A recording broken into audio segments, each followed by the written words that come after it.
আমার Facebook friend plus follower বন্ধুদের মানে সবাইকে বলতে চাই, যারা যারা ফলো করেন তাদের একটা কথা আমি বলতে চাই সুন্দরভাবে।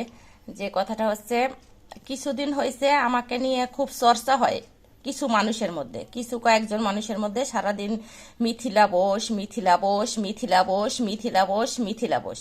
মিথিলা বোস ছাড়ার কোনো কথা নাই। তো মিথিলা বোস হচ্ছে মালা জপ করে, এই যে জপের জন্য বার করছি, এখন জপ করব। তো আমি তাদেরকে বলবো কি, মিথিলা বোস, মিথিলা বোস, মিথিলা বোস না বলে একটু মালা জপ করলে নিজের মনেও শান্তি হবে। হরে কৃষ্ণ, হরে কৃষ্ণ, কৃষ্ণ কৃষ্ণ হরে হরে, হরে রাম, রাম রাম হরে হরে। এটা না বলে যদি সারাদিন মিথিলা বোস, মিথিলা বোস, মিথিলা বোস করেন, কোনো লাভ হবে না। তো আমি বলবো যে ঠাকুরের নাম নেন, ঈশ্বরের নাম নেন, ভগবান শ্রীকৃষ্ণের নাম নেন। আর যদি সেটা নাই নিতে পারেন, যদি মিথিলা বোসের নাম নিলে অনেক সুন্দর লাগে, ভালো লাগে, তাহলে আজকে থেকে মিথিলা বোস, মিথিলা বোস, মিথিলা বোস, মিথিলা বোস, মিথিলা বোস, মিথিলা বোস জপতে থাকুন।